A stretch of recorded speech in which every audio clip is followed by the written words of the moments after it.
Go on, Kevin, you can type it in, mate. You know what to do. Yep, certainly. Let's go.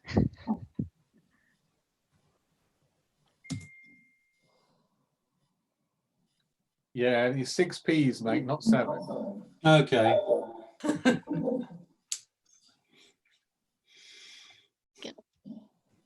Yeah, we're okay to go, Chairman. Okay, welcome everybody to the inaugural corporate governance meeting, virtual meeting, and welcome to everybody. Apologies for absence, Marina. Not advised, Chair. Thank you very much. Can I remind members to declare their interests at an appropriate time during the meeting, or if they know that they've got a conflict, to do that now? Okay. Can I then ask members to approve the minutes of the meeting of the 23rd of January 2020? You should all have either paper copies or electronic copy of the minutes. Can I ask you to confirm those minutes? Can I have a proposer, Kevin? Thank you. And a seconder? David, thank you very much. What Tony wants to do is a roll call of everybody for each vote. So we'll practice with approving the minutes. Tony, do you want to do the roll call? Marina will take us through that, Chair. Okay. Over to you, Marina. Okay. Councillor Bunting, Approved. Councillor Harrington Carter, Approved. Councillor James,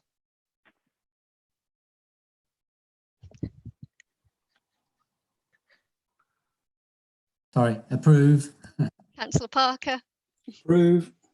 Councillor Peck, Approved. Councillor Pritchard, Last meeting, but I'm doing this for a test, if you understand. Sorry, Jason, I can't hear you. Oh, sorry, let's see that. I approve. I wasn't there at the last meeting, so I really can't approve the minutes. I'm doing this to fulfill your testing, you know what I mean? Okay. and Councillor Wallno. Approved.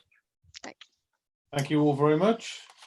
That's great. And so we'll move to item 4 on the agenda, the Ernst & Young planning report. And I believe we've got David Neil Harris from Ernst & Young. Sorry, Neil. That's okay. To join us. And welcome.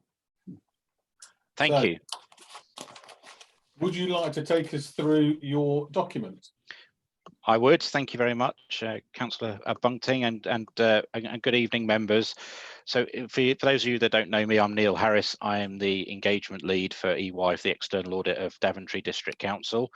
The document you have in your agenda packs from pages 7 to 50 is our external audit plan for the financial year ended 31st of March 2020.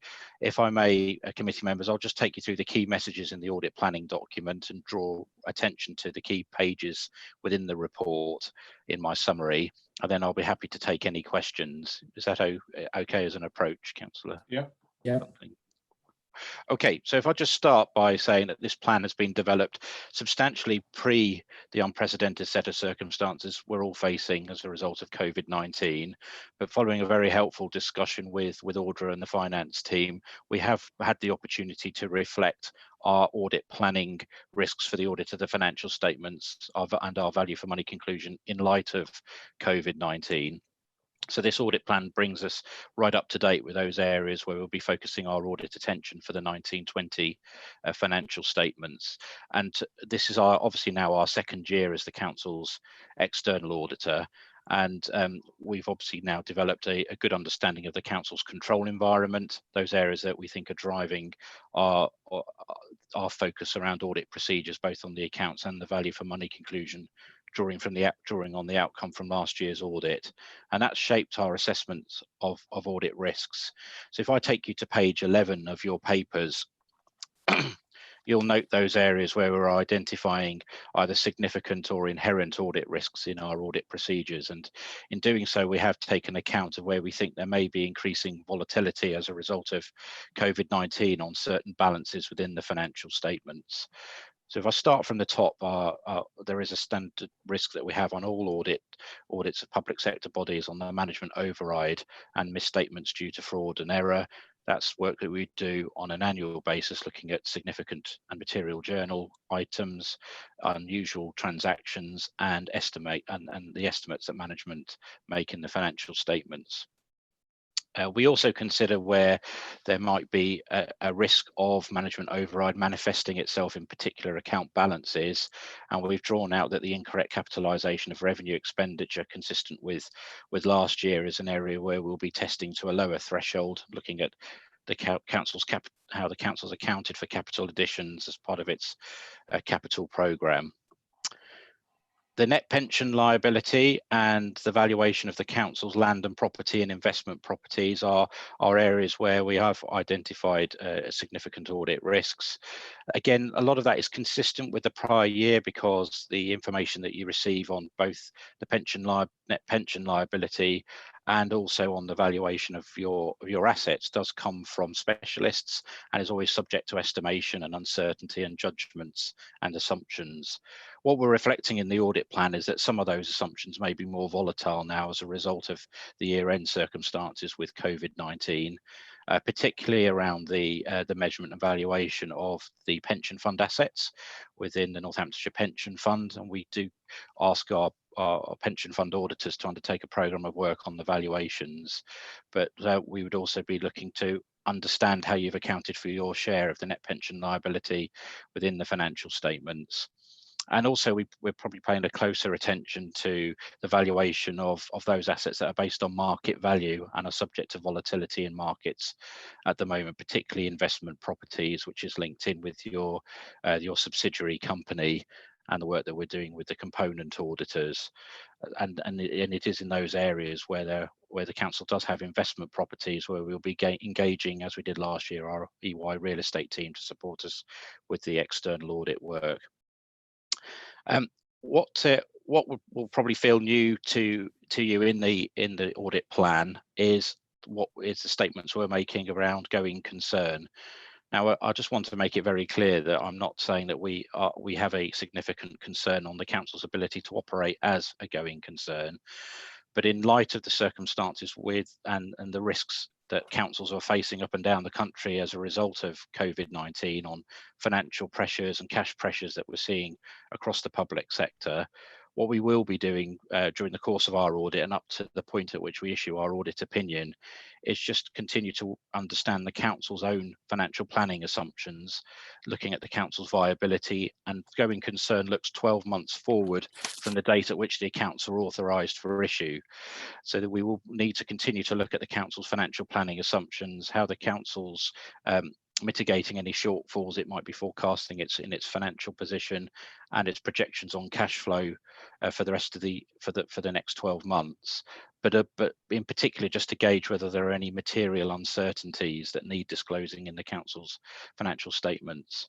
Now, based on the conversations that we've had with Audra and the finance team, at this particular stage, I do not believe there is a significant risk that there would be a material uncertainty disclosed in your financial statements, or indeed where we as an external auditor might be expressing a material uncertainty on going concern.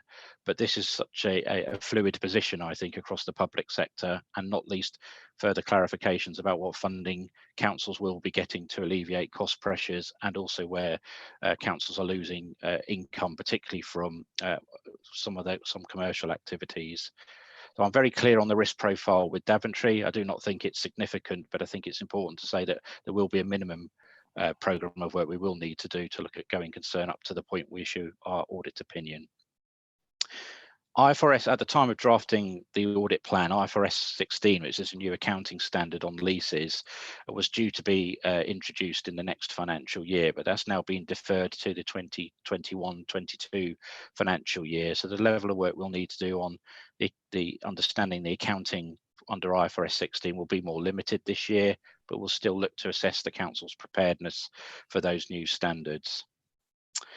We also have referred in our summary to the council's group consolidation. We did a lot of activity last year around the council's group consolidation exercise and assessment of the group boundary. as a result, we don't believe group consolidation represents a significant audit risk this year, but we have still, within the detail of the audit plan, set out the level of work we will be doing on the group scoping this year, particularly the engagement we have with the component auditors for the Daventry Estate Company Limited. And as I've mentioned earlier, the specific focus on the valuation of the investment property balance that is in the which is in the subsidiary accounts, but then consolidated into the council's financial statements. Our performance materiality is set at 2%, which is consistent with last year. So our audit materiality for the audit to the council's financial statements is 756,000. In light of our positive view on the council's control environment from our last year's audit, we've assessed the risk of material errors appearing in the financial statements and whether there's any significant disruption either pre or post COVID-19 on the council's systems and processes, and any significant changes in personnel responsible for preparing the accounts. And on the basis of our assessment of the council's control environment, we've increased our what's called our tolerable error, the level at which we undertake detailed testing on the primary financial statements, the income and expenditure statement, the balance sheet, the cash flow, and the movement in reserve statement, to 75%, which is an increase to 567,000 as our tolerable error for the 1920 audit.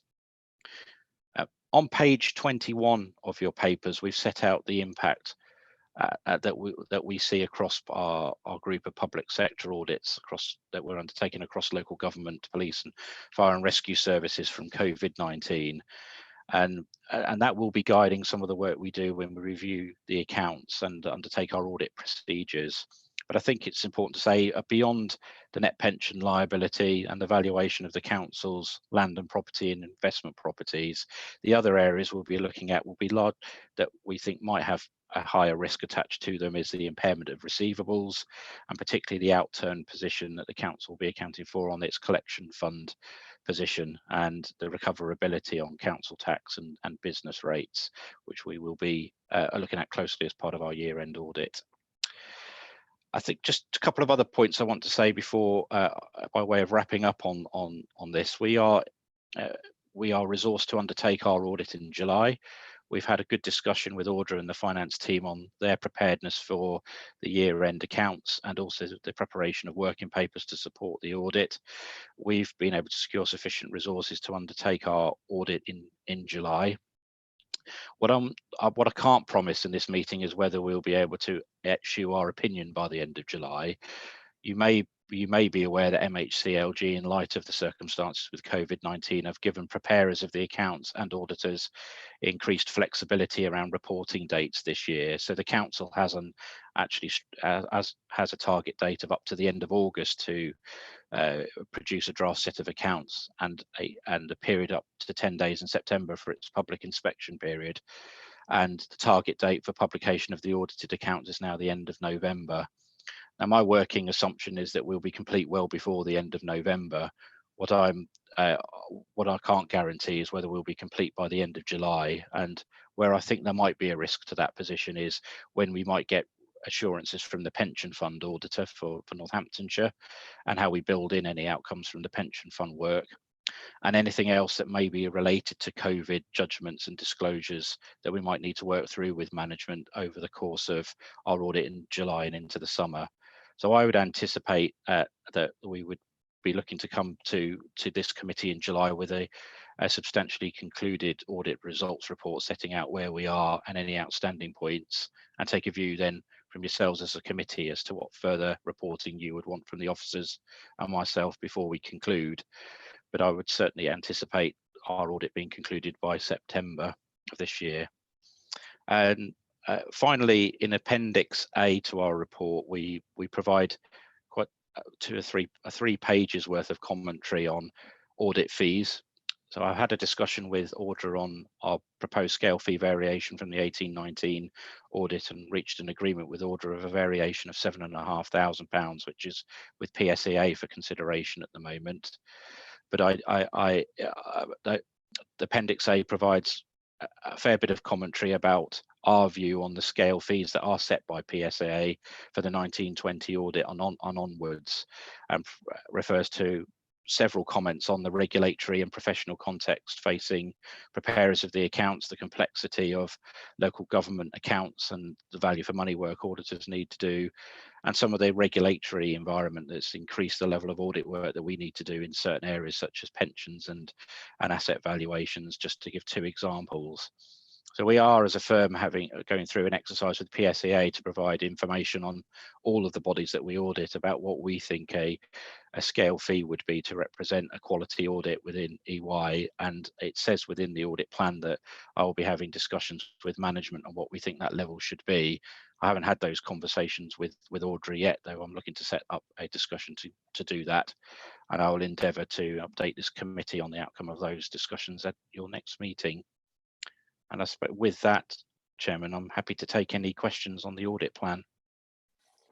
Thank you, Neil. I will start off by asking councillors if they've got any questions for Neil. Looks very quiet on there.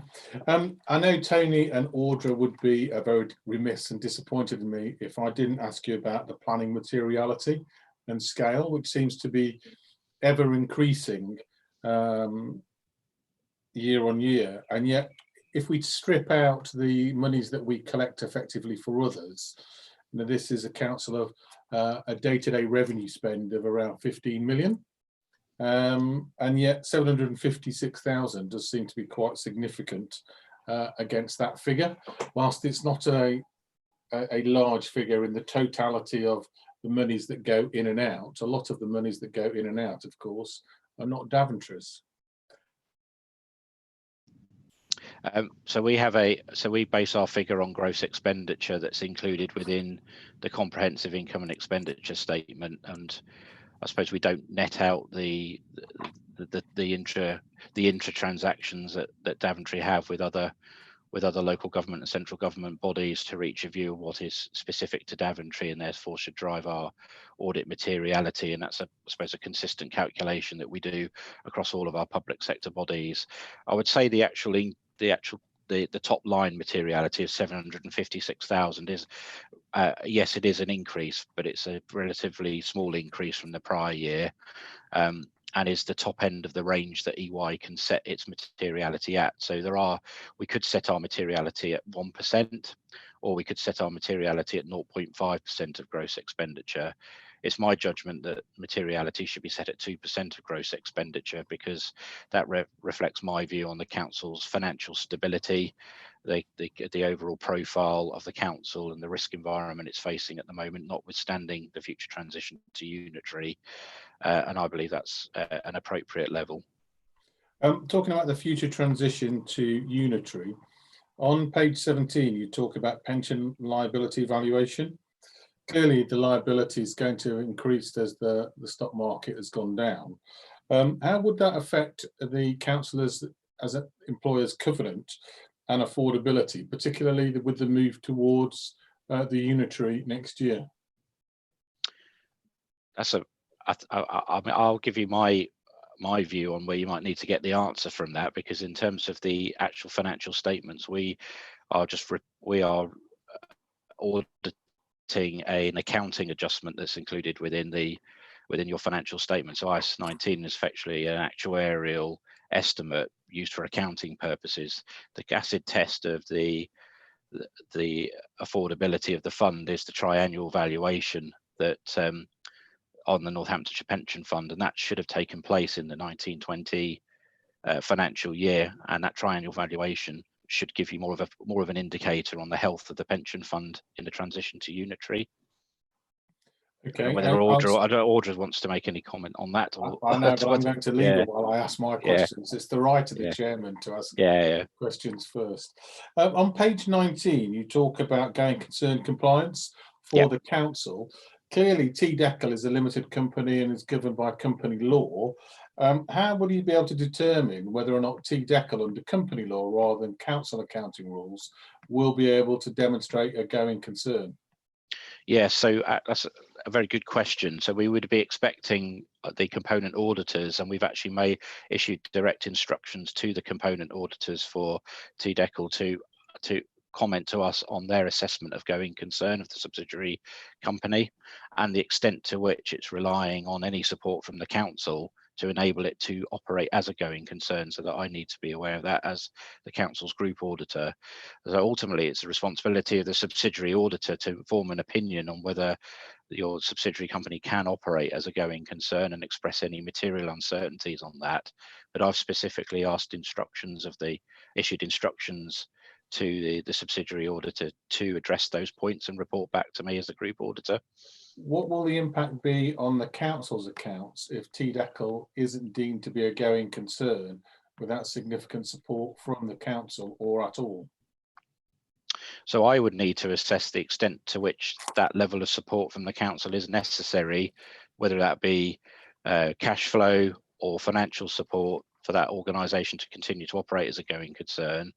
And then I would look at it in the context of that assessment I described earlier. So does the council's financial assumptions for the next 12 months take account of any additional support it needs to provide to its subsidiary company? And if it hasn't, should it do? And does that represent a material uncertainty that needs disclosing in the accounts? And I think if there is any doubt to be cast on the subsidiary company, given the council's preparing group accounts, I would be expecting the council to consider any appropriate disclosures as well on the subsidiary company and what the implications that has for the council.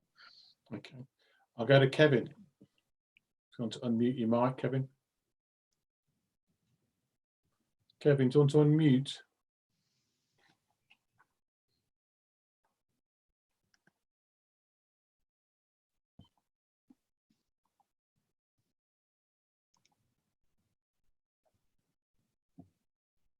Can you hear me now? Yeah. Right, the individual unmutes.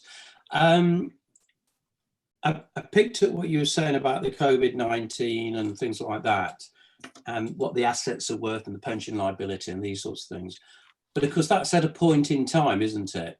So it's like, yeah, that's where we were at the 30th of March, end of story. So I think we can sort of put that to one side because everyone's sort of saying the same thing, but auditing is up to a point in time. What I think you're then saying is you would then look at in the next few months income which could materially affect the ongoing situation. Have I got that right, Neil, please? Yeah, yes, you have, absolutely spot on. And I think and you're also right about the point of the valuation of the pension assets and the valuation of the council's land and property and investment properties. It clearly is taken at a point in time. What we are aware of is that professional valuers are expressing some degree of material uncertainty on the valuations as at the 31st of March in light of COVID, particularly those that are driven by market factors, and where understandably there is market volatility at the moment. And what we'd want to work through with the council is the extent to which the valuer is giving as much assurance on those valuations as possible, and if they're expressing any material uncertainty on the valuation of certain groups of assets, then how has that been appropriately disclosed in the final set of financial statements for 1920? But yes, you're absolutely right. The going concern is looking forward. It would look not just at income, but the expenditure position as well, and the forecast cash flows. Now, I'm under no illusions that this is a forecast. It will be the council's best estimate at a point in time. The events are fast moving, but at the point at which we conclude the audit, I'd want as full an assessment from the finance team at the council on what they see as their assessment of viability and cash for the next 12 months. And then what I need to do as the auditor is stress test that before I conclude. Okay. And one last question, please, Chair. I note the increase which auditor has given you, this extra 7,500, which takes you to the 45,064. Is the increase, what I'm trying to understand here, is the increase because of something that you've got to do now, which wasn't foreseen when you put the quotes in for the business? Do you understand me? I do understand. So I can understand if it's extra, but not if it's what we actually wanted, shall we say? I think you've struck the right balance between what we're talking about for 18-19 and the discussions that we're having with PSAA now and moving forward for 19-20. So if I can take it in two parts, 18-19 is very much about where we've determined there to be a scope change on the audit and where we've undertaken additional work, either as a result of errors that we've reported in the audit results report or in respect of the group procedures, for example, that we undertook last year. I had a healthy discussion with Audra about those, where we believed we did undertake additional work and what we were seeking to recover by way of additional fees. And we reached an agreement, I think, of an acceptable level of 7,500, but that is entirely to do with scope change and things that are not, we believe, were not contained within the scale fee. The detail within the 2 pages at the back of Appendix A on our audit fees is a slightly different point, because we are actually saying to PSAA that the scale fee for Daventry and the scale fee for other local government bodies that we audit is not appropriate, and we don't think it's appropriate to address what we think is necessary to deliver a high quality and sustainable audit. And we've set out in those pages what we think the factors are that are driving costs in the audit profession, and where we think PSAA need to revisit the baseline fee.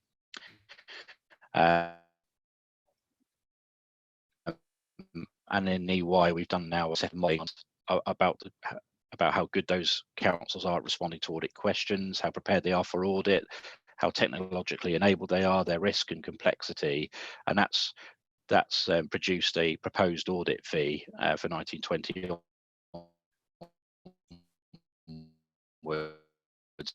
And it's that conversation, and this is a conversation that isn't specific to Daventry, it's one that we're having in a number of places. Thank you, Chair. Thank you, Kevin. David, next. I think I missed your hand up, so I do apologise. Thank you, Chairman. A couple of questions, really. One is the pension fund. I take it the Northamptonshire Pension Fund is the single pot for the Northamptonshire County Council and the district councils.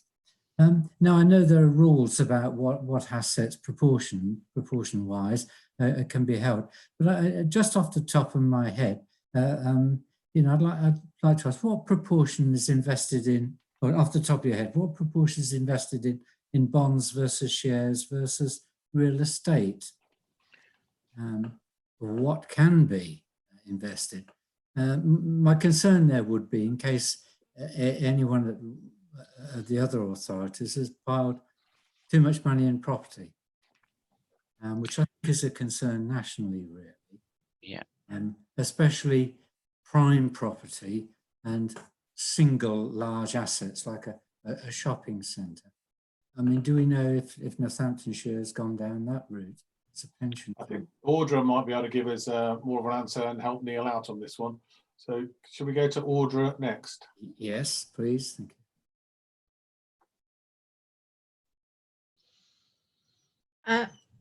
I'm not going to be answering the specific question of what the proportions are that are invested in the different things.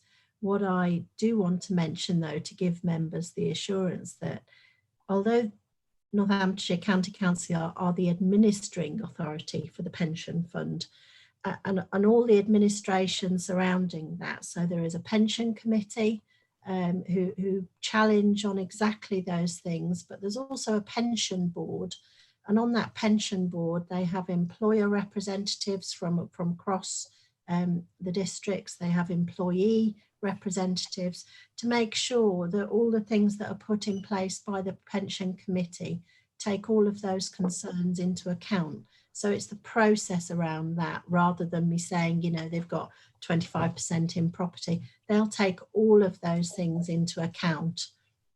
And just really on the property front versus anything else, the whole basket of investments for pensions is looked at for its longevity. It's not, you know, in the moment, and certainly with regards to the risks around the valuations and things like that. Pensions are very strategic, and we look at sort of deficits being recovered over 20 years. And actually you need those peaks and troughs sometimes for pensions to come good, because although the valuations will be down, the actual contributions going in may well be the same, which actually means you can buy more shares if you like, and then when there's a recovery you may well see an upturn. So it is a real strategic long-term view when it comes to pensions. So whilst there's lots of volatility, you'll see going back over the decades, this happens on a regular basis, and you'll see those peaks and troughs, but it's about the processes that are in place to ensure that all of those things are taken account of. And that's actually what an actuary does. That's their area of expertise, to look at what we're doing and what we're not when it comes to the valuations. Fine, thank you. Then the other thing was merely to state that, I mean, we're fortunate really with Daventry District Council that our investment property portfolios is mostly at best secondary stuff, and it's a mixture of different types of property, probably not subject to the same amount of volatility as some of these other larger funds with investment stuff that's primarily prime properties and assets that are not divisible in any shape or form. If you look at Daventry's portfolio, it's very easily divisible, so that you can sell off a bit of this, a bit of that, a few houses up at Middlemore. We really are fortunate, I think. We're well blessed. Once again, the gods have shined on us, I think. But no, I was worried that maybe there might be a little bit of influence from the county council with what I can best say has been some harebrained schemes in the past, and that they might have gravitated over towards the pension fund. It's very easy to create value on paper if you jack up the income. And that was my worry there. But apart from that, I'm sure at Daventry here, we're quite well placed. Thank you, David. Audra, you wanted to make another point? I did, and the conversation has sort of flowed, but just picking up some points from Neil's presentation of the audit plan.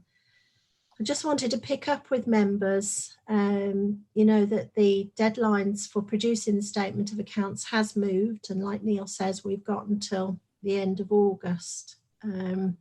Whilst we're in unprecedented times and our timetable has definitely slipped from what it was originally, you'll notice that he's going to be auditing us in July, and that's really testament to the good place that we've been in for some years now, on building on producing the accounts within those statutory deadlines. And whilst it's moved from the end of May to the end of August, what we don't plan to do is to just fill that time. We will endeavour to get the statement of accounts done at our earliest opportunity, and I'm confident that we'll be able to start that audit in July, which is what we've agreed with Neil. I just wanted members to note that is earlier than the agreed statutory timetable. Okay, thank you, Audra. Can I ask councillors if they any more questions for Neil in regard to the audit plan? No? On that basis then, unless you object, can I agree that we've noted the plan as the committee rather than us have to take a vote on it? So if anybody objects to us not noting the plan, please raise a hand, say something, type it in. Otherwise, we will note the plan as presented and thank Neil for his contribution and welcome him to stay for the rest of the meeting should he so wish, or that he may wish to get back to his family in another room somewhere. Thank you, Neil. Thank you. Thank you. We don't have to escort him out this time. He can just switch off if he wants. Yeah, no, I might well do. Thank you very much. Okay. Chairman. Thanks, Neil. Thank you. If we can go to page 51 then, internal audit strategy, and ask Scott if he would like to talk us through the paper, and then Undoubtedly, I'll have a few questions and then I'll hand it over to councillors to comment. Scott. Thank you, Chair. Thank you, Chair. I think it's fair to say we're not operating under normal circumstances, as I'm sure we'll all agree. But having said that, the process for setting the audit plan starts back in February and into March with consultation that we have with management at all levels. And we were in a position towards the end of middle of March to where the audit plan was considered by the chief executive at their SMT meeting and was endorsed by them for approval through to this committee in April. But of course, with that, that particular meeting was cancelled, as you'll all be aware. The original plan for me is a starting point still. It was devised on the basis that no resource issues were apparent that would in fact impact on the delivery of the plan, but subsequently, obviously, with the COVID-19 pandemic, that has changed the way we operate and our stance in terms of us having more of an agile, flexible approach to providing assurance and advice on governance and internal controls to management as they have gone through the initial stages of this crisis. And including in that is what we have done is provided fraud prevention advice as part of that process. More significantly for us, we've also provided direct support to the small business grants process, which is being administered by the finance team, and that continues as we go into the next phase of the discretionary grants. So there is certainly now an acknowledgement that this will impact both on the provision of audit services, where we've already had one member of staff redeployed for a short period of time during April, and inevitably there'll be some deviation away from the original plan that was designed. How much that will depend very much on the situation and how it evolves. Yeah, I have to ask myself, is internal audit taking the right approach to this? And I believe we are in providing that agile and flexible approach to supporting management during these times and the organisation as a whole. One of the things that the benchmark for that for me is to look at the mission of internal audit as a standard. And it says to enhance and protect organisational value by providing risk-based and objective assurance, advice and insight. And that's one of the things that we've been trying to do and react and be proactive as we go through this crisis to help management. The other thing that provides me with a bit more confidence we're taking the right approach is just this past week, we've had some guidance in from the Internal Audit Standards Advisory Board, who have looked at the situation in terms of how internal audit teams can still conform to the standards and provide an opinion to authorities during the coronavirus pandemic. It sets out in there some of the aspects on how internal audit can help to protect the organisational value, and we are trying to administer some of those in the right way in terms of helping management to find new ways of working, and if they come up with new ways of working, how we can then agree that that's the right level of internal control. Trying to provide real-time advice and insight to management on the development of any new processes. Particularly around that has been involved with, particularly around the small business support grants, which has been started from scratch. And we're trying to sort of ensure that we continue to look at the risks to the authority, engage our work going forward on that basis. If we look at the strategy, which is on, firstly look at the strategy in the appendix, which is on page 60 to 61. this is an aspect of the report that you will require to approve, but this is pretty much our high level strategy and our approach to how we deliver internal audit service to the authority. It remains materially unchanged from last year, but we've sort of taken on board some of the aspects that have been raised by on the standards board guidance, and also within our own team about how we approach audits in this current climate, with all of my team working predominantly from home, and how other service areas are working from home, and how we can ensure that we're still providing an effective service. And I've acknowledged that in the last bullet point there around how me and my team were trying to come up with an effective approach to help deliver with that.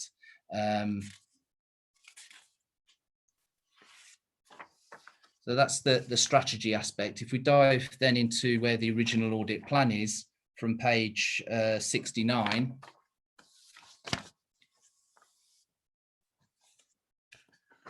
This is in the usual format. It's been based on our assessment of risk at that point in time.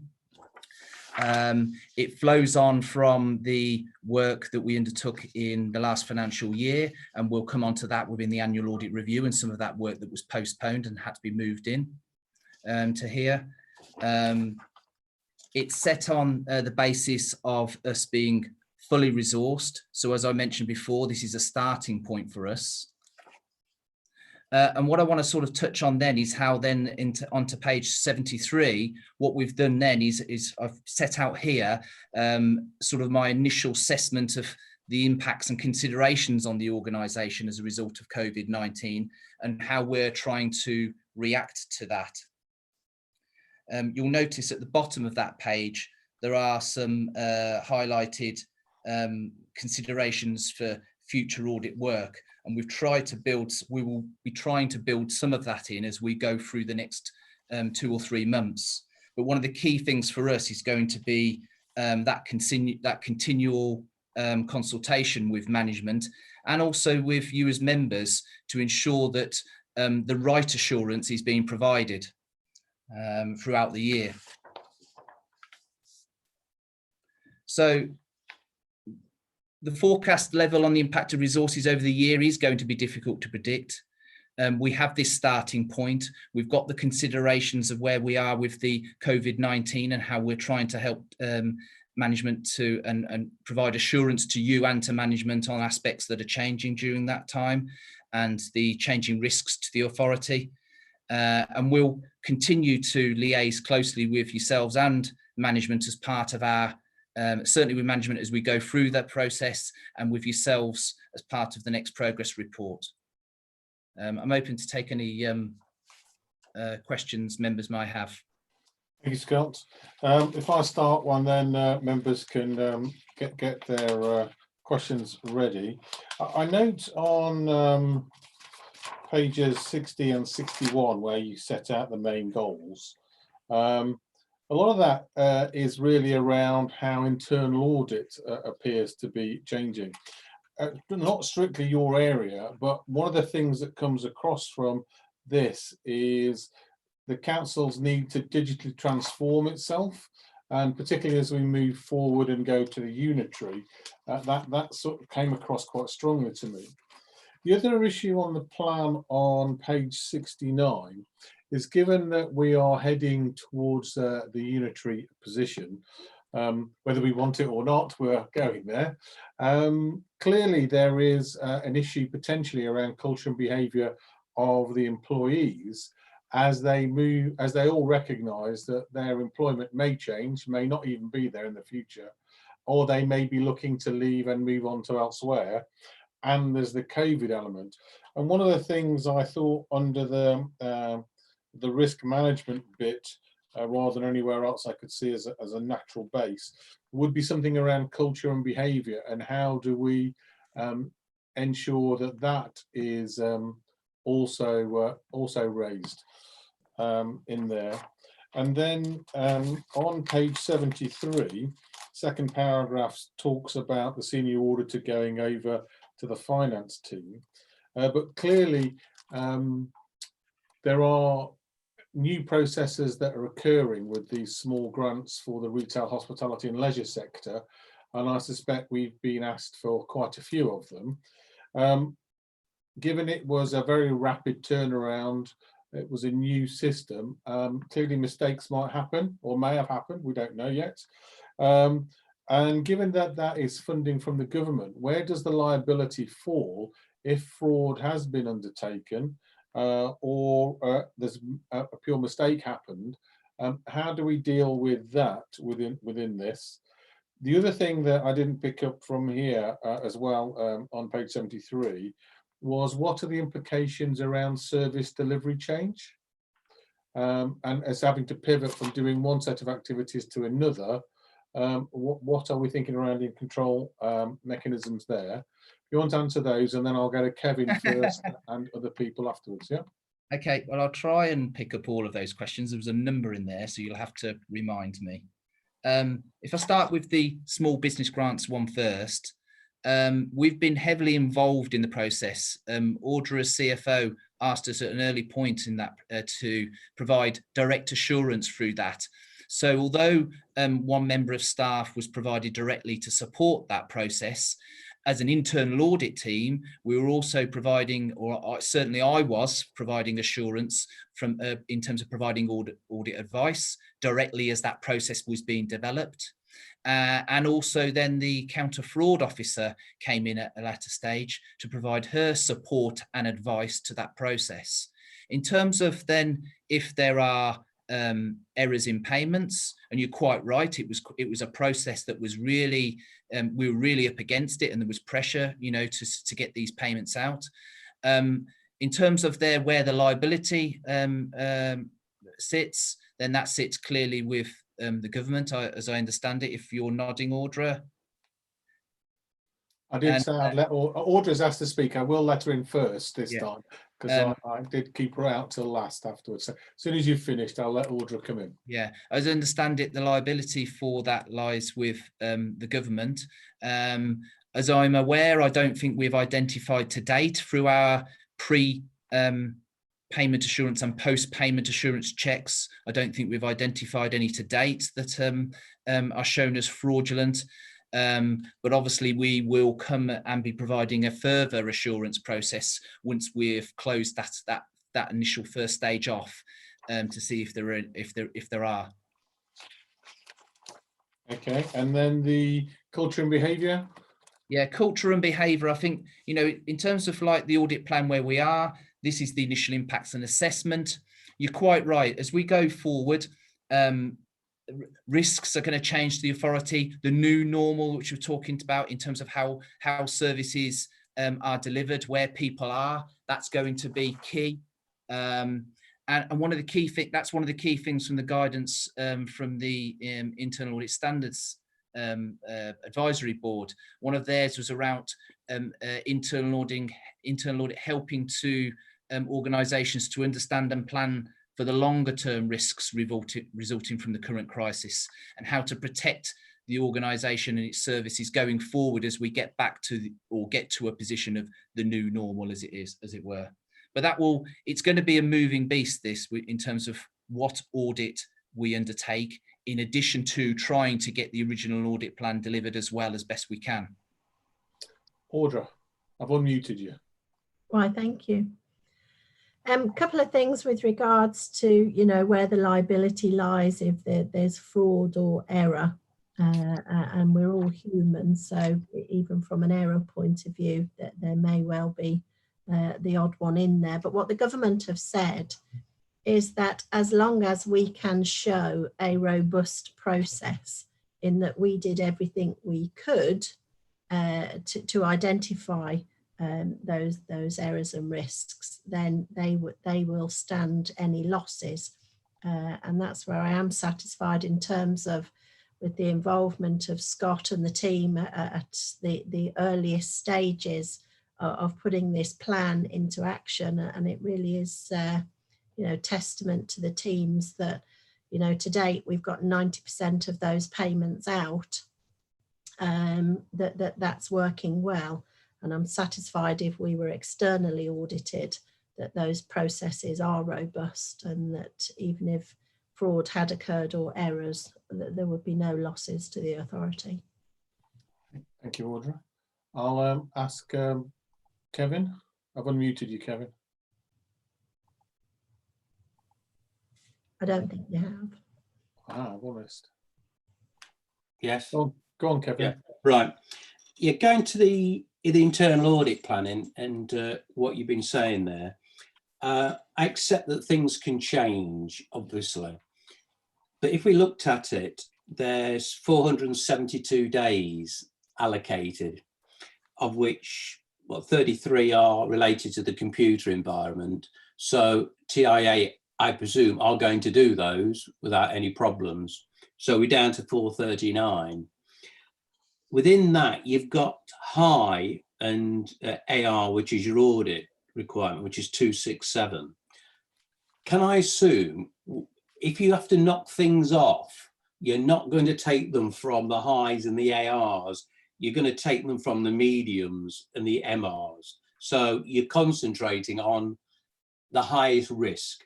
Am I okay saying that? Am I right in saying that? Yes. In a nutshell. Yeah. Thank you very much. Is that Kevin? Thank you. Yeah. Thank Any other comments with regard to the internal audit plan from councillors? No. Can I? Oh, sorry. Audra wants to come back. I've unmuted you, Audra. Thank you.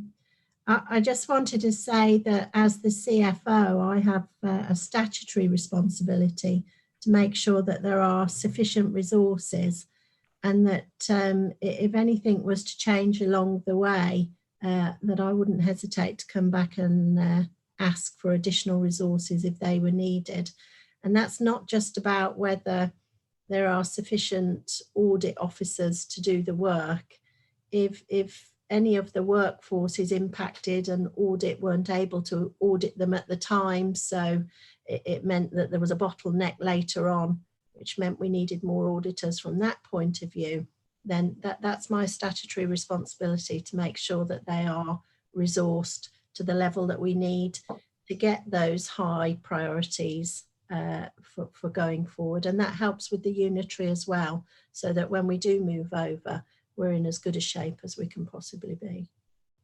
Thank you, Audra. Councillors, any comments on that, or any other comments on the report? If not, could I have two of you indicate proposer and seconder for the report? And then it's Kevin and a seconder, please. Lauren, thank you. Marina, do you want to do the vote? Councillors, if you could just indicate if you are in favour or against accepting the recommendations. Councillor Bunting. For. Councillor Harrington Carter. Councillor David James. For. Councillor Parker. For. Councillor Peck. She said for. Councillor Pritchard. For. Councillor Wallno. For. Thank you. Carried, Chair. Thank you all very much. If we can then move on to page 83, annual audit review. And I think it's Scott again, isn't it? Again, Chair.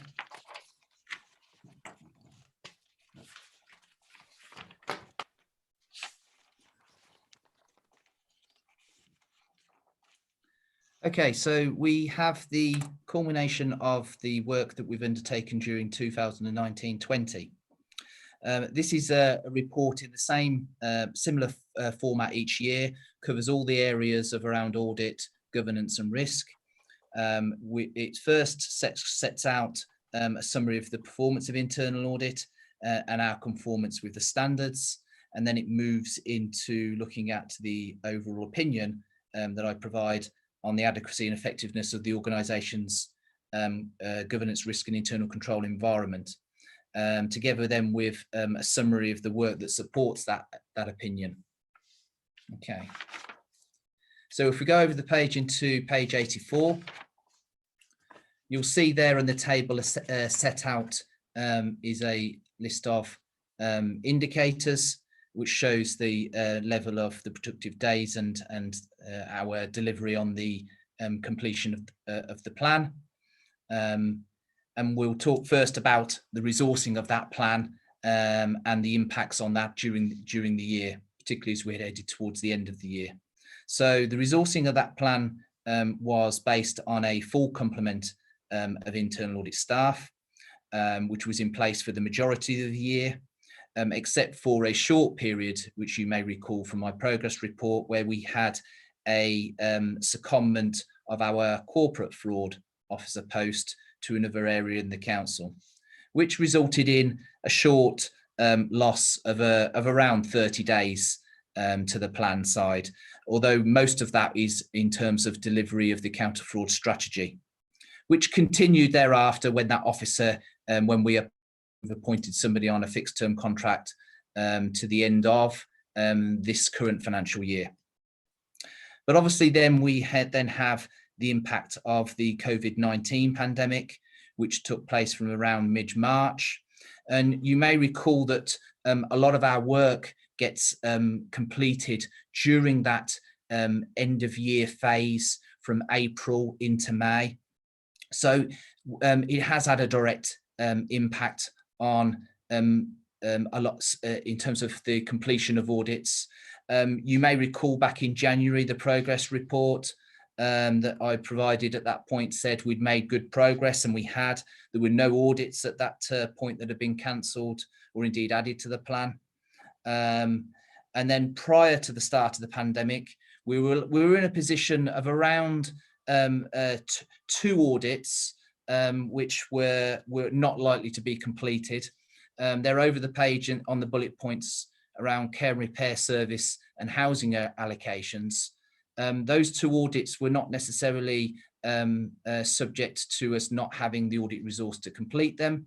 It was more around management wanting to postpone those audits for reasons as set out in the report.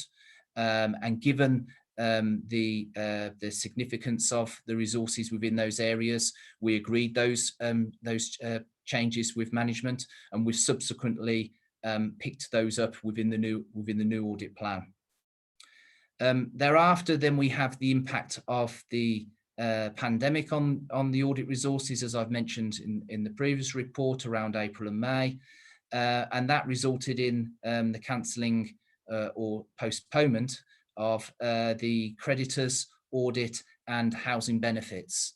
That's not to say that these audits won't take place. They will move into the new audit plan as they have. But to set out in terms of context for the opinion for this year, both those systems are considered strong from a control environment perspective. The housing benefits area that benefits from the external audit of the housing benefits subsidy claim, which we place reliance on for the detailed testing that's undertaken in that area, and the impact from the pandemic on the creditors side has been is lessened by the fact that most of that system is predominantly an electronic process. And there have been 1 or 2 changes in procedure where there's manual intervention is required, these processes have been agreed with internal audit and approved by the Chief Financial Officer. And there have been 1 or 2 of those instances, not just within the creditors areas, but within other financial processes. In terms of the next section on stakeholder and customer feedback, I just really want to point out the paragraph 4.9, where I'm pleased to say yet again that from that exercise of obtaining feedback from management and members, I'm pleased to report that 93% agreed or strongly agreed that the internal audit service is providing an effective service to the council. And just to point out that that's something that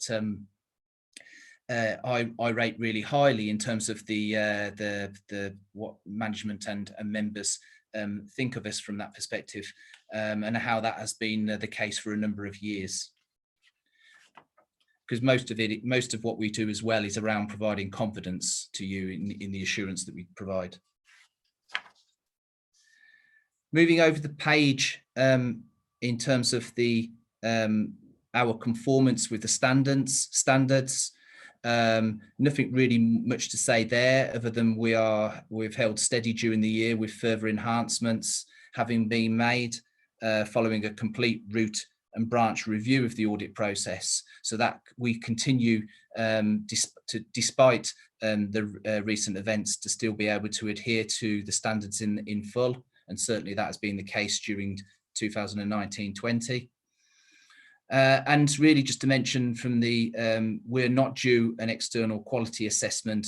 The next one's due in 2022, but of course, if all goes well with the new unitary authority, that will be something to be reassessed at that point in time. Chair, I don't know whether you want to get any questions at this point. I've got 3, but I think they're a bit further on than where you are at the moment. So I'll ask if councillors have got any questions up to this point. I think there's general nodding of support. Do you want to carry on, Scott, or do you want me to take the 3 questions I've got, which are relating to 5.6, 5.12 and Appendix B? Yeah, I'll present the next section, which is around the opinion then. Okay. Okay, so we've come to the opinion on the overall adequacy and effectiveness of the control environment. Based upon the work that's been undertaken, and that is summarised in quite a bit of detail within Appendix B, which is from page 103 onwards. It is my opinion that the overall adequacy and effectiveness of the council's control environment for 2019-20 is assessed as giving full to substantial assurance. You'll be familiar with the table that's over the page on page 88. This is the barometer of indicators that we use to assess the strength of the control environment at the council.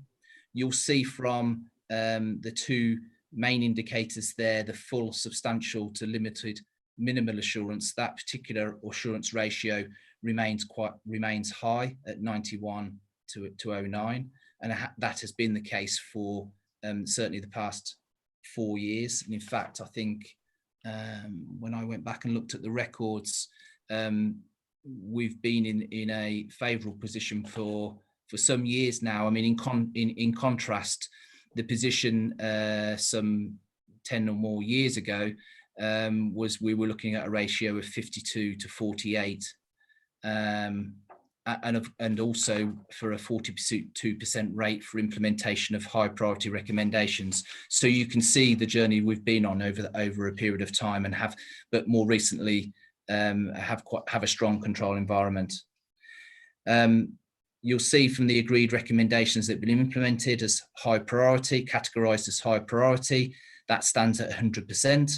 And of all agreed recommendations at the end of the year, that stood at 97%. During the financial year, we've had 2 audits that have received a minimal assurance opinion. Both of these have been reported in the previous progress reports.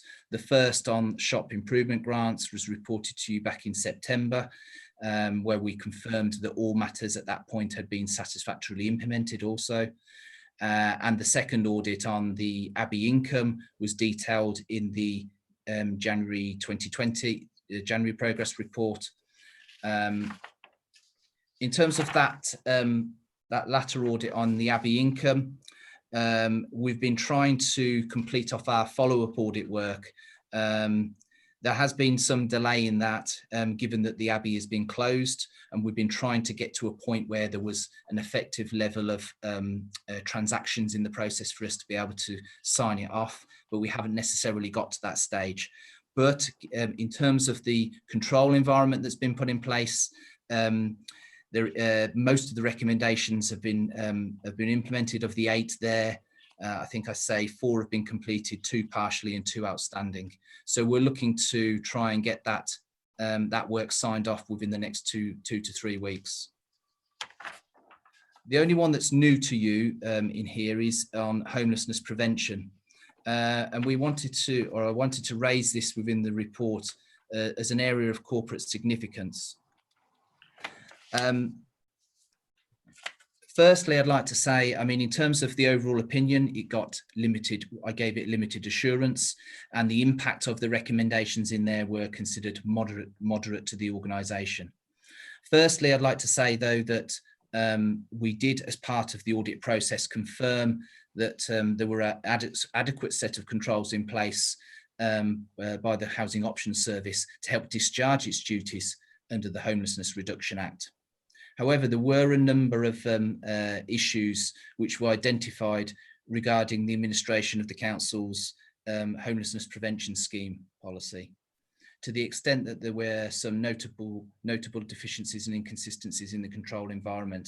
And I set out in the 3rd paragraph there a number of measures that we've recommended to management around on different aspects of the process, from documented procedures to better monitoring of financial relief to clients and other aspects there. There were a number of recommendations made.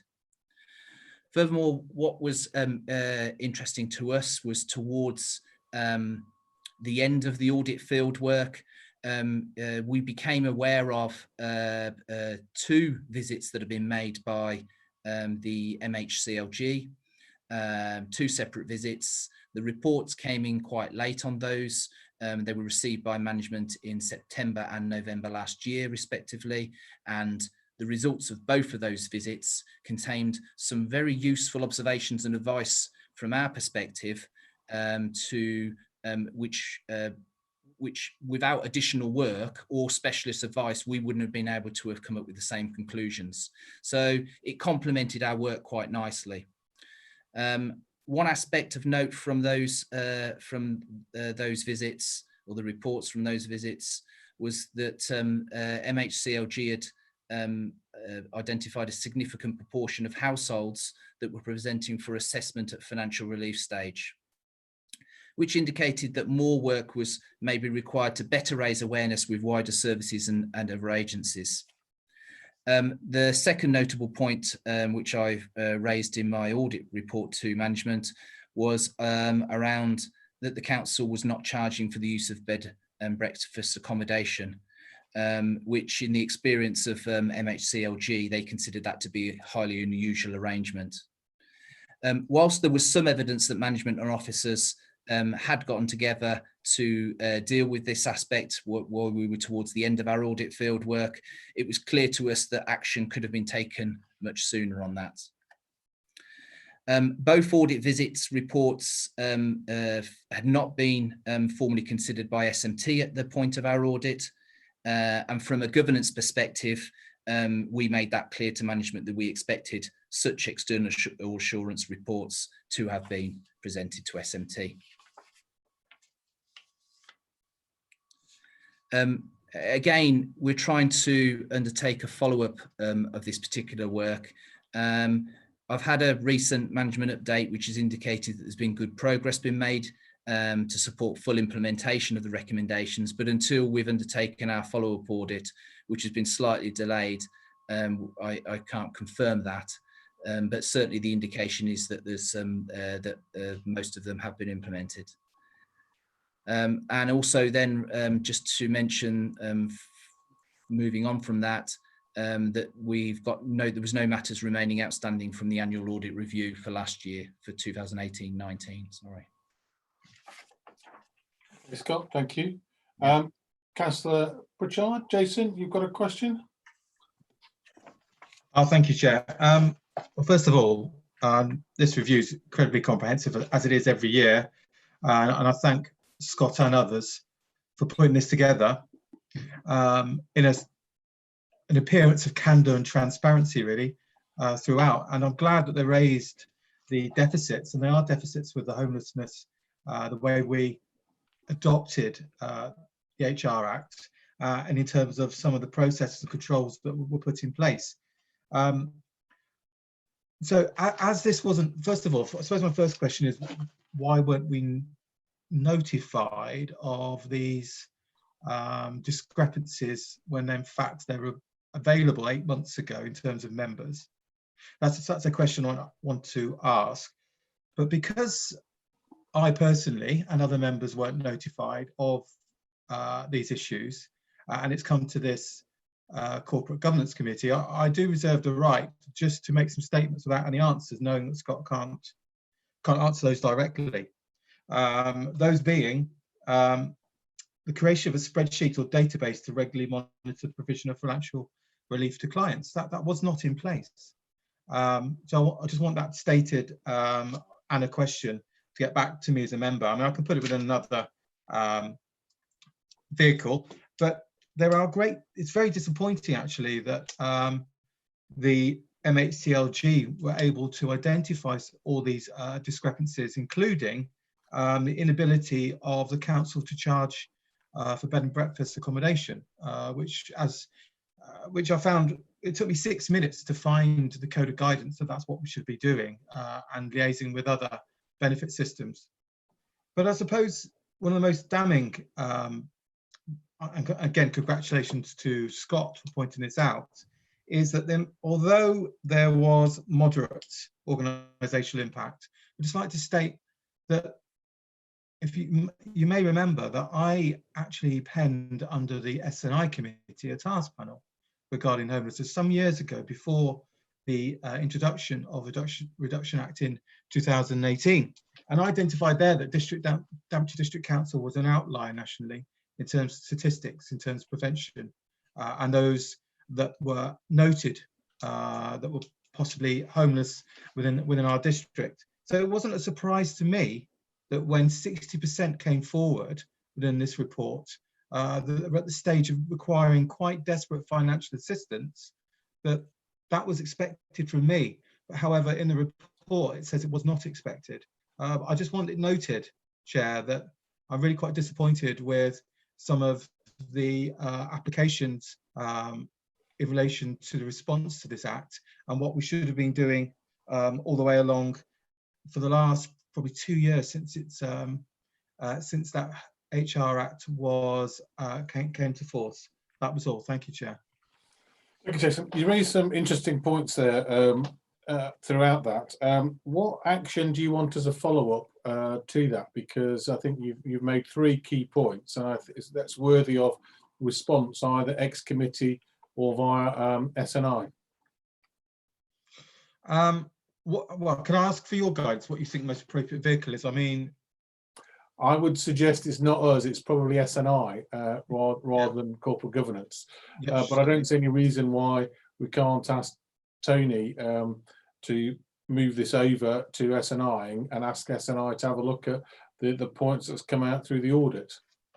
Yeah, thank you, Chair. Yeah, I appreciate that. Okay, he's nodding, so we'll take that as affirmation. Kevin, you had a question next, and then David. Right, thank you, Chair. Yeah, it was just going back to what you said, Scott, on page 91. It says, furthermore, late in the audit process, we identified that some external assurance work had been undertaken by MCLG. I'm not sure if I'm reading that right or interpreting it right.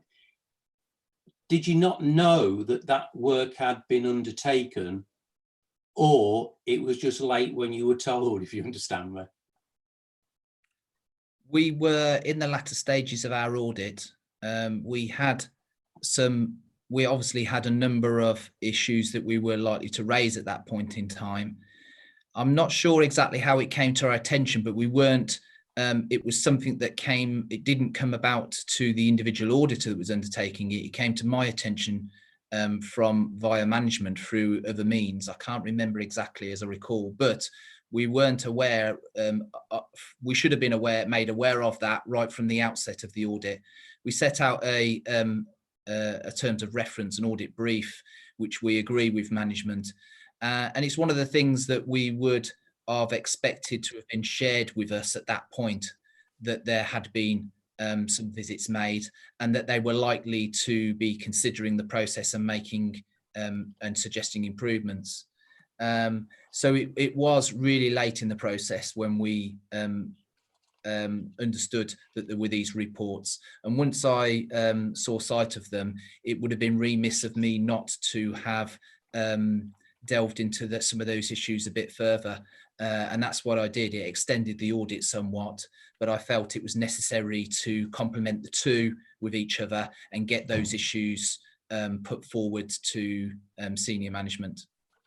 Yeah, and I think, Scott, I'm not, sorry, I am concerned about what it was, homelessness. What I'm concerned about, if somebody comes in to DDC from an outside body and issues reports who have been there, then you should be on that list of notification within 24 hours, and so should SMT and the head who is looking at it, who has been in there. That should be standard practice, not for this to happen and you just happen to stumble across it, which I just think is absolutely wrong, and that would not be tolerated from where I came from. The second one is sorry, can I just come back? Yeah, sorry, Scott. Yeah, beg your pardon. Just to mention further down, you know, I mentioned in there about how we believed reports of this nature, of external assurance that's coming in, should be presented to SMT. So I'm hoping that, certainly from my perspective, I'm hoping this has been a learning point. Yeah, thank you. Can I just ask Tony to come back on that as a monitoring officer and a member of SLT on what SMT have done to change that process, so you've got assurance in place. Tony. Yeah, I think, Chairman, I'm speaking as a member of SMT rather than the monitoring officer at the moment. But I think what I wanted to say was that SMT were equally concerned about some of the findings and the fact that they came relatively late in the day. Just to give some context, it's not an excuse, but some explanation, is that we've had some issues with the management of the housing team over the last few months, and also some long-term sickness of a key role. Since these issues came to light, we actually have had a change of housing manager, and I think from an SMT point of view, we have see good progress being made under the new manager. Okay, thank you, Tony. Second question, Kevin. Yeah, this is just an observation, Scott, to be honest, and really just to back up the audit function, if I have to say that.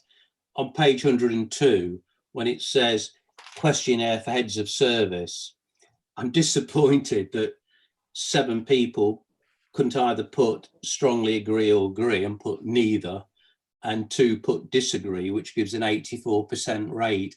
It's like abstaining.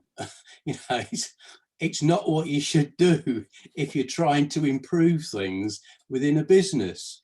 It shouldn't be there, not from my perspective, from an auditing function, most certainly, Scott.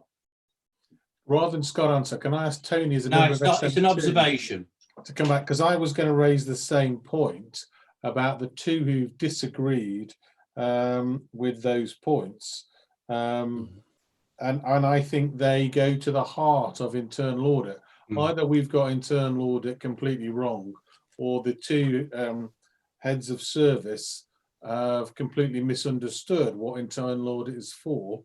And I would ask Tony to comment on behalf of the SMT, because to disagree that internal audit raised concerns over control, risk and governance matter clearly and concisely is a concern. And as it would, it's relevant and adds value. If they don't think internal audit is relevant and adds value, I've really got a question why they're ahead of service. Tony. Yes, thank you, Chairman. I think what I can say is that the 2 there that are outliers, in fact, reflect, in my view, a lack of understanding of what the internal audit team are about and what the processes are there for.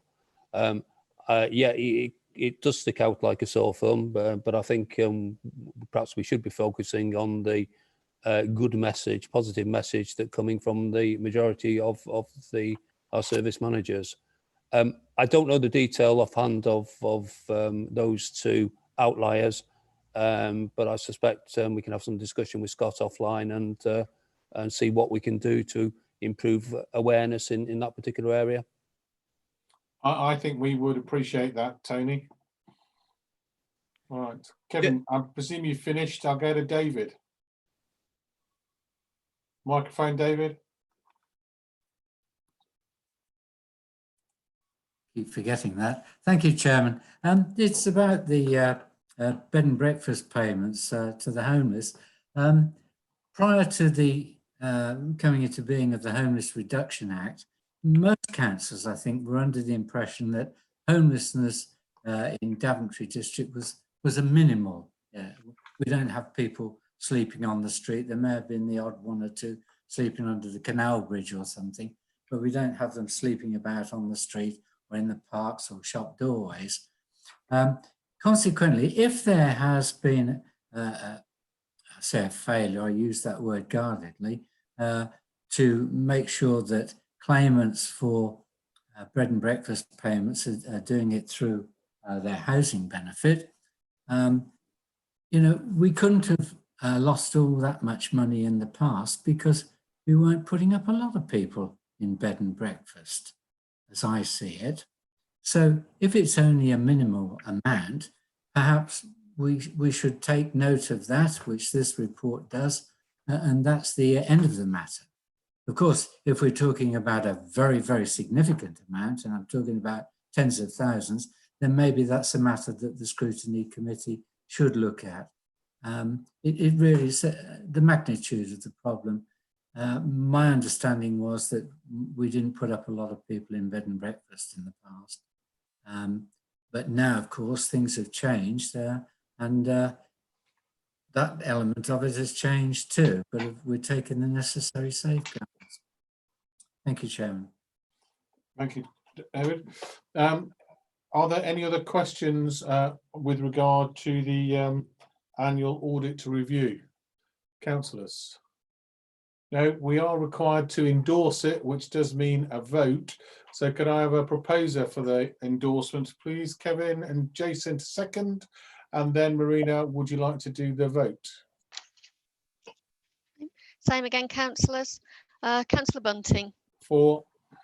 Councillor Harrington Carter. Councillor David James. For. Councillor Parker. For. Councillor Peck.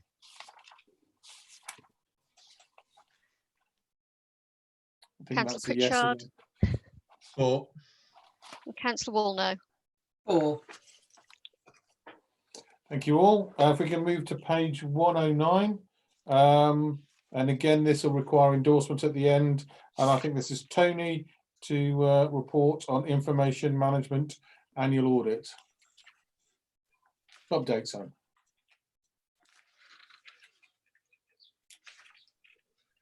Yes, thank you, Chairman. Excuse me. This is the annual report which looks at the Council's information management arrangements and follows a pattern that you're probably fairly familiar with by now.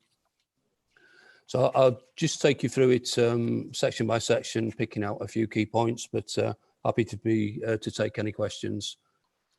Starting with the Freedom of Information Act, I think what we've seen there is that we have seen a decrease compared with the previous year.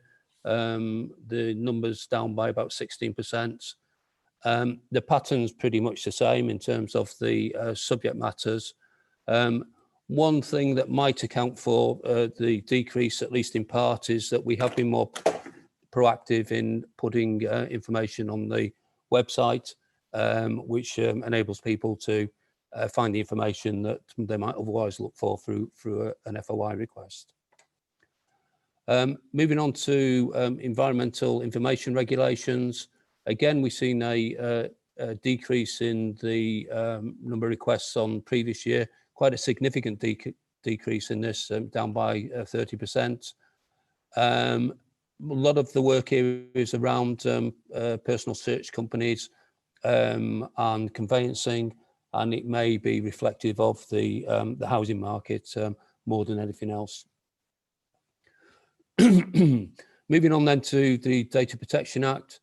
Again, we've seen a decrease in the number of data protection inquiries, a 24% decrease on the previous year.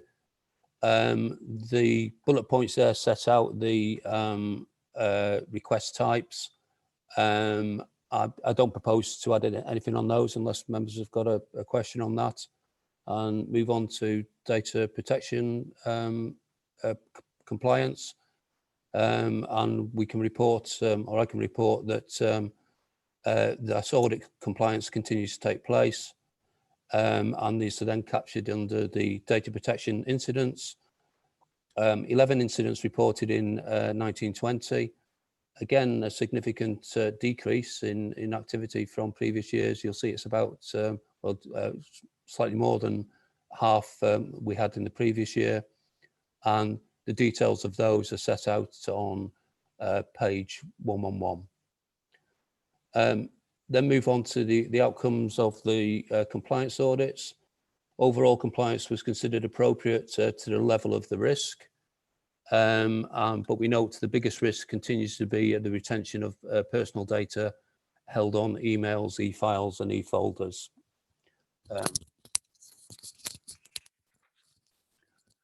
Moving on then to 4.4, Regulation of Investigatory Powers Act. You'll see there from the first sentence or the second sentence of that, the last formal authorization was granted in 2010-11. The opening sentence says it's very rarely used, and I think that illustrates that point. The Northamptonshire Access and Information Group and Information Sharing, our information officer plays an active part in that group, and find it useful for sharing information, sharing thoughts across the county, and it's particularly useful as we prepare for unitary status. 4.6 takes us into information security, and I have a specific role as a senior information risk owner, and I make an assessment on that, and I'll just run quickly through the points on that. So in terms of information risk, our service managers are the information asset owners, and they review their information risks annually as part of the annual service planning process. They also review them to a less deeper level periodically during the course of the year, and I can find evidence that that's happening, and risk logs are being updated. Cybersecurity, we were subject to two external IT audits during the course of the year, one on cybersecurity and one on network security. Both received a substantial assurance opinion when assessed against the Cyber Essentials scheme. Data protection. Compliance with Council's data protection policy and reports of data protection incidents have been covered earlier on in the report, so nothing significant to add there. Senior management team, just to note that the SMT receive regular reports from the information officer, so we get a quarterly report looking at patterns, volumes and specific incidents. That information on section 4.6 allows me to make the CIRA conclusion, and that in the final sentence, this provides me with assurance that the council is appropriately managing its information needs. Then move on to the overall conclusion, which is set out in section 6. I don't propose to read that to you. I'm sure you have read it or are capable of reading that yourselves. So quite happy to take questions, Chairman. Thank you, Tony. Councillors, any questions for Tony? No, all really content. I think the report is fairly straightforward. We are required to endorse the report. So could I have a proposer and seconder, please? Lauren proposed, seconded, please. Leslie, Marina, do you want to do the usual? Same again, councillors. Councillor Bunting, 4, Councillor Harrington Carter, Councillor James, Councillor Parker, Four. Councillor Peck, 4, Councillor Pritchard, 4. Councillor Wolno. Four. Carried, Chair. thank you. We move to page 115, and again, it's Tony, and we need to approve this, so there will be a vote at the end. I think I'd like to start while Tony's preparing himself with thanking the leader and the chief executive for getting the annual governance statement to us before they sign it.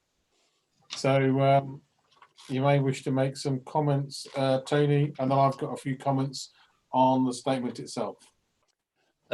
Yes, Chairman. I think just by way of introduction, just to remind members, this is a statement, so it's setting out the Council's overall governance position for the year 2019-20. Then just taking you into the statement itself, again, this is something you will be familiar with. Formats is similar year on year. What I would do is just highlight 2 or 3 issues as we go through.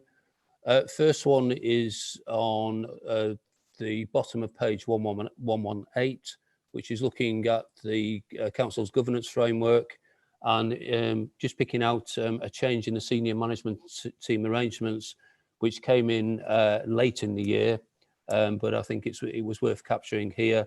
So this was following the retirement of the Deputy Chief Executive and a change to the senior management arrangements. The same point is picked up on the following page, page 119, in the final paragraph under the Chief Financial Officer. And I'm sure members will recall that up until this change, we had the position where the Chief Financial Officer was not a full member of the senior management team, although she attended the meetings and gave advice to the senior management team. That situation has changed now with the change in the management arrangements, and Audra now is the Executive Director of Finance and sits on the senior management team as an equal member. Just moving on then, the review of effectiveness largely picks out some information from the audit review, the information review, and a number of other reviews that are carried out during the course of the year. So providing the evidence to the statement. I think then going to section 5. And section 5 is reporting on the progress on issues identified during the 2018 annual government statement. So these were issues that we felt were worthy of keeping an eye on during the course of the year. The first one is around the local government reform, and it's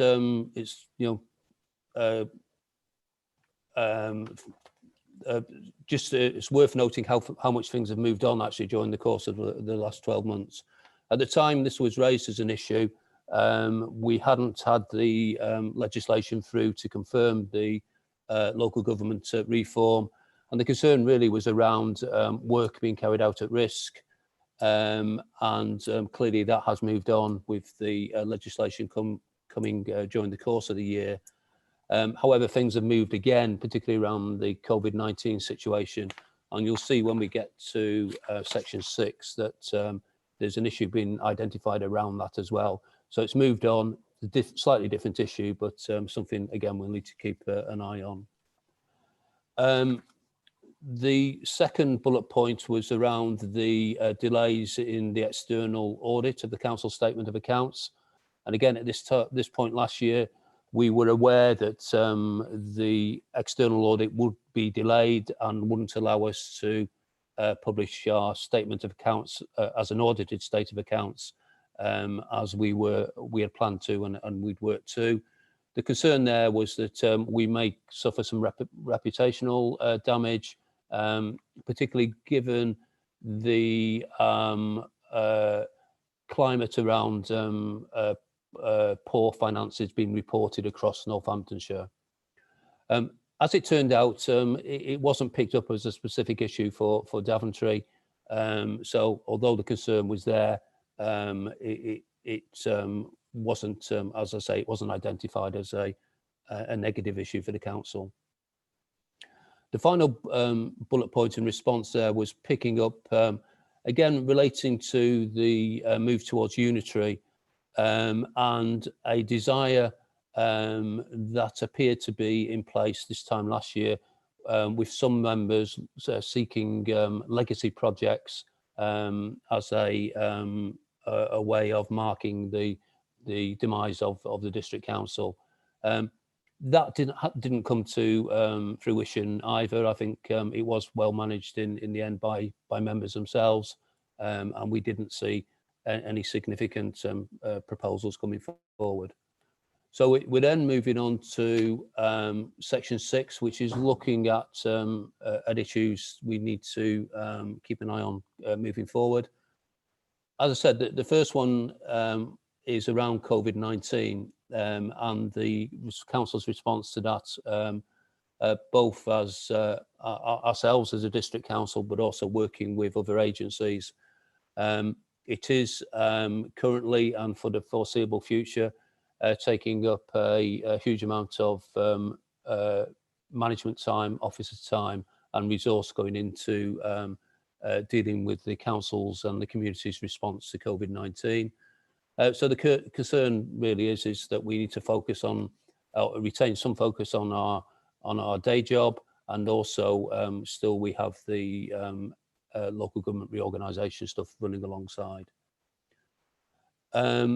The second bullet point is picking up on the statement of accounts. Again, similar issue as we move forward into a new year. That was covered by Neil in his presentation earlier, and also Audra commented on that. So I don't propose to say any more on that particular one. And the final bullet point is the issue I alluded to earlier, is about arrangements for local government reform.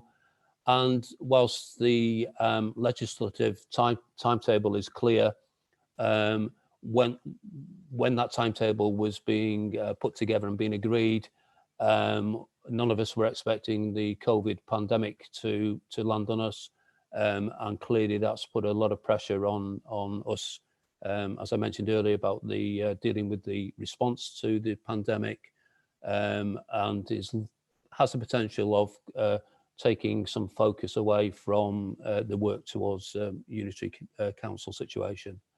So those are the issues that have been identified to keep an eye on for the coming year.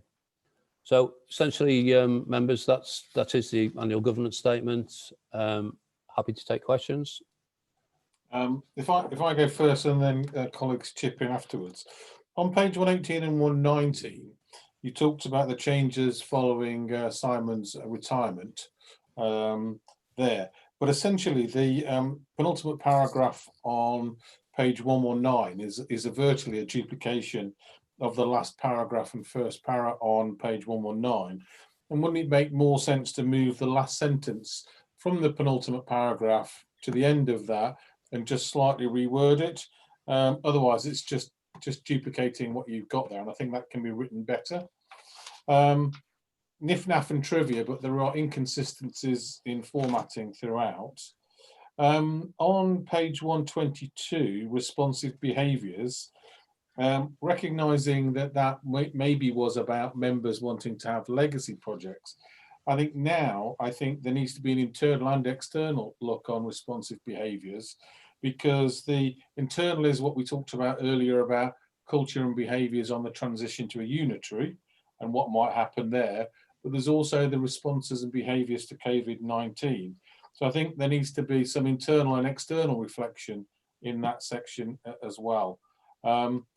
The paragraph in between the two bold paragraphs, which starts the unaudited statements, again, I think this may be written by non-communication professionals, because to put in the words, fortunately, the delay was not picked up as a newsworthy issue in an annual statement of governance is just begging for it to be reported upon.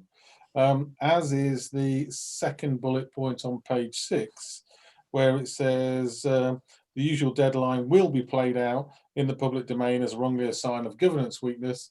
If you say it, it will be. And I think those two sentences need to be thought through and redrafted, because you're just prompting any local member of the media to pick that up. If I carry on paragraph bullet point 1 on paragraph 6, I think cyber security is an issue that maybe needs to be picked up in there, because cybersecurity is a big issue at the moment under COVID-19. And I think as well, where you talk about virtual meetings and governance arrangements, I think there's an issue potentially about effective scrutiny that also needs to be incorporated into that one, and possibly either in that bullet point or the second bullet point, certainly about a review of services. Have we had to change anything? Will we likely to have to change anything? But also the adoption of new services, such as the grant program that we've had to do, which is also putting strains upon the officers in the council. That's it from me. Happy to take other points or questions from other members. Or Chairman, can I just come back on one of the points in particular that you raised there, which is around the wording of fortunately the delay was not picked up as newsworthy item. Yeah, I accept the wording is probably not the best, and we can certainly have a look at that. But what I was trying to do there was to respond to the risk that had been identified. It was a risk that it would be picked up or perceived in that way, that was identified by members or identified as part of the annual governance statement last year, and it's responding to that risk. I'd almost not say anything on that one, and I'd certainly think about it on the second bullet point, because again, that just invites comment from the gusher or whatever the name of the Daventry Express is there. Other councillors, do you have any other thoughts on the annual governance statement? David, you've put your hand up. Yes, Chairman, just a frivolous one, really. I wish that I'd read this annual governance report first before I started wading through the entire reports at home here, because it was a good overview, really, of what it's about. I spent so much time on detail that it went in one ear and just out the other one, and took an awful long time. And I'm sure as the new kid on the block, so to speak, I would have benefited from starting at the back and moving to the front. Thank you. I think, Chairman, if I can just respond briefly to that. I think the reason the annual governance statement is placed at the end of the agenda is because it captures the information provided in the other points. So it will provide a summary, but yes, I think it's up to you as members to decide which direction you read the papers in. Thank you. I'll leave the points I've raised with you, Tony, to edit and amend. I'm assuming that there are no other comments from the other members, as I can't see any indications. So can I, as we need to approve this, can I have a proposer and a seconder, please? Jason proposed, seconder, please. Kevin, thank you. Marina, if you'd like to take the vote. For the final time, councillors, Councillor Bunting. 4. Councillor Harrington Carter. 4. Councillor James. 4. Councillor Parker. 4. Councillor Peck. 4. Councillor Pritchard.